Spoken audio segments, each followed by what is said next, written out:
Now, we are getting reports of a car ramming incident in the Israeli city of Tel Aviv.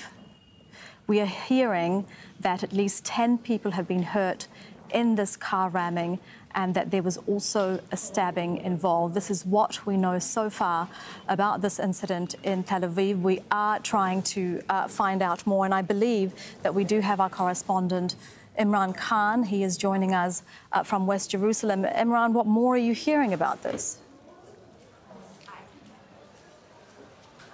Well, the attack took place in the last hour in central Tel Aviv. A car suspected to have rammed into the side of a road, injuring at least 10 people. We're hearing from medical sources that that may well be 5 people. At least 2 of those we're also hearing might be in critical condition. We're also hearing that there may well have been a shooting as well as the car ramming attack that happened. Now, the Israeli media is telling us that the suspect of the car was actually neutralised. That's the definition of shot dead is effectively what that means.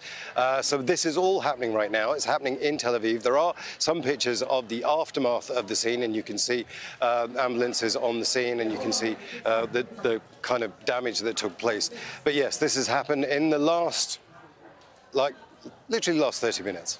Right, Imran, and we don't know who was involved, who carried out the attack, but we do know about what's going on in Jenin, and the Israeli government was saying when they began this very large-scale operation in Jenin that they were prepared for a reaction to what's happening in Jenin.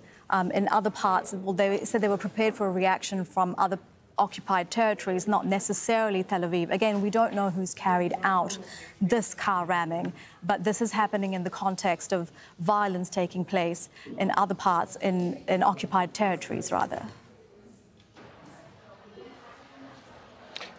Well, almost as soon as the operation began, the Israelis moved a rocket defense system to the borders with Gaza in order to prepare for any rockets that may well have been fired or may well be still fired from Gaza. In occupied East Jerusalem, there were clashes that took place between youths and the Israeli police. That took place last night. We're expecting maybe some more of that kind of thing.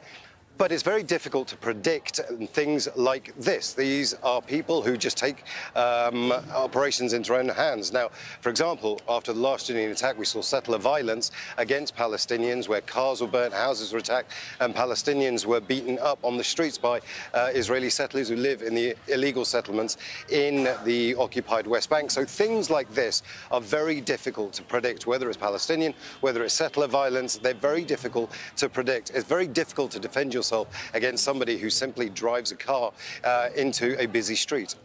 Imran, thank you very much for that. That is Imran Khan with what we know so far about this incident of the car ramming in Tel Aviv, joining us live from West Jerusalem. Thank you, Imran.